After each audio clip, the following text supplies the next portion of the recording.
May actually mga viral video na lumalabas ngayon sa Facebook at saka sa TikTok na may mga tao dito sa Maynila na parang pinipeke nila na binabangga sila ng mga motorsiklo, mga kotse.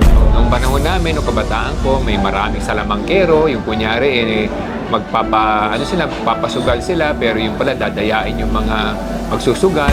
Maraming scammer sa Maynila dahil maraming gutom at maraming pulubi sa Maynila. Yun ba yung sanhi kung ba't ang dami mga scammer dito sa Maynila? So ang topic ng ating vlog ngayon ay Maynila, pugad ng mga scammer. So Dad, may actually mga viral video na lumalabas ngayon sa Facebook at saka sa TikTok na may mga tao dito sa Maynila na parang pinipeke nila na binabangga sila ng mga motorsiklo, mga kotse. Eh nakikita man sa mga dashcam, sa mga swerteng mga kotse at mga motorsiklo na may dashcam sila, nakita na talagang peke at saka parang acting talaga yung mga tao na to, na sila mismo yung pumunta sa harap, tumatalon, at kahit na hindi sila nabunggo, sila mismo yung magsaslam sa hood ng kotse o sa motorsiklo para makahingi ng pera. Anong masasabi mo dito, Dad? Bakit sa Maynila talaga to, mainly nang nangyayari yung mga scammer na ganyan?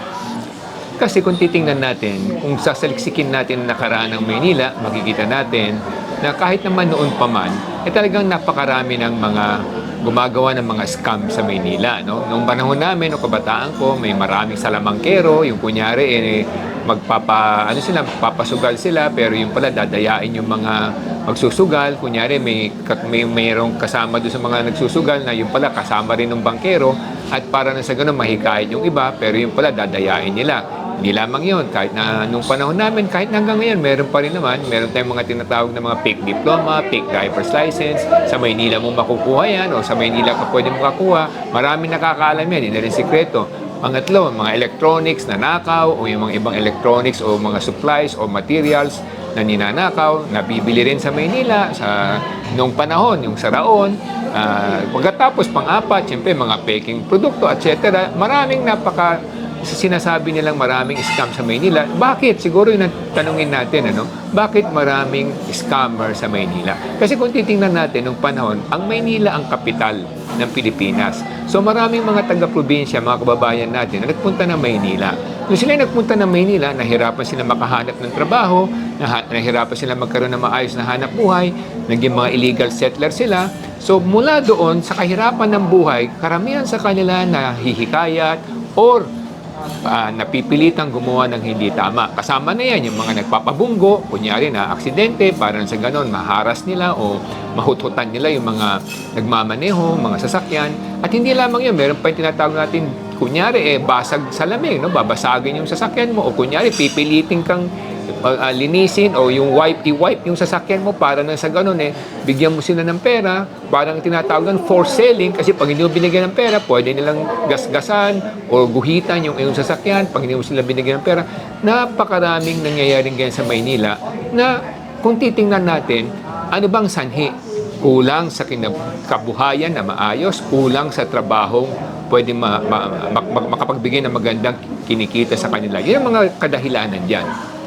So, Dad, parang sinasabi mo na maraming scammer sa Manila dahil maraming gutom at maraming pulubi sa Manila. Yun ba yung sanhi kung ba't ang dami mga scammer dito sa Manila? Yes, kasi kung titingnan mo sa Maynila, napakarami na pa rin nating illegal settlers. Ano ba yung illegal settler? Ibig sabihin, sila'y naninirahan sa mga lupain na hindi kanila. At siyempre, pag gano'n ang kanilang kabuhayan, kumbaga nagkakaroon ng hawa-hawa mentality na tawag diyan. Instead na maging positibo yung kanilang mga pananaw, nagiging negatibo sila. At siyempre, dahil may mga kababayan sila o kapitbahay sila na gumagawa ng mali at nakikita nilang kumikita, pati sila gumagawa na rin, nahihikayat na gumawa ng mali. So, ang problema dito, kinakailangan bigyan natin ng maayos na kabuhayan ng ating mga kababayan sa Maynila, mabigyan sila ng pagkakataon na mahasa nilang mga galing nila sa iba't ibang larangan ng paghahanap buhay para sa ganun kumita sila ng maayos, magkaroon sila ng magandang kinabukasan. Yun ang dapat gawin sa Maynila. Pero Dad, since lumaki ka sa Maynila, ever since 1960s pa, may panahon ba sa Maynila na wala yung mga gantong klaseng mga scammer? Or parati na bang ganyan yung Maynila na puro maraming scammer, puro maraming hirap, puro maraming gutom dyan sa Maynila? Sa ilang dekada na ako'y nanirahan sa Maynila, yan ang nakikita ko.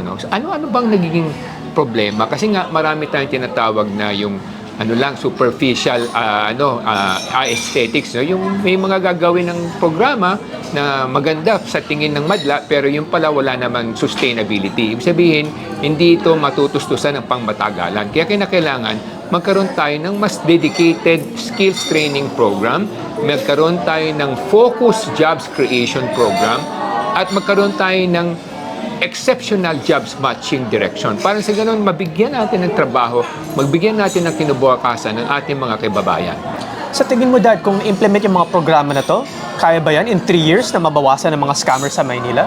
Well, hindi naman natin pwedeng sabihin ma-eliminate, no? Hindi talaga totally ma-eliminate niya kasi kahit naman sa ibang bansa, meron pa rin mga scammers, no? Naglipa na yung mga scammers sa iba't ibang lugar. Kahit naman sa mga mayamang lugar, meron din yan. Pero siguro, mas mababawasan natin at mas madali natin silang masasawata kung meron tayong tamang mga programa na makakabuti sa kanilang kabuhayan. So, masasabi mo sa mga programa na to, may pag-asa pa ba ang Maynila para hindi na maging pugad ng mga scammer? Ang buhay laging may pag-asa basta't meron kang una pananalig sa may kapal, pangalawa meron kang determinasyon at hangarin na busilak na makabuti ang iyong mga gagawin para sa bayan. Kasi it takes only one person, it takes only one man to inspire a system. One man cannot do much, but he could be enough to serve as an inspiration to all to do better. And if we can do a sincere way of managing the issues in Manila, hopefully, just hopefully, we can inspire a lot of people to do better and to serve better. Well, sana nga na may mag-step up na rin sa Maynila para magawa ang mga changes na to. Kasi mukhang matagal nang may problema ang Maynila. Anyway, sana may natutunan kayo ngayon sa ating vlog. Ako po ay si Solomon Sai, ang inyong kuya ng bayan. Ako naman po si Michael Sai, ang inyong dad ng bayan.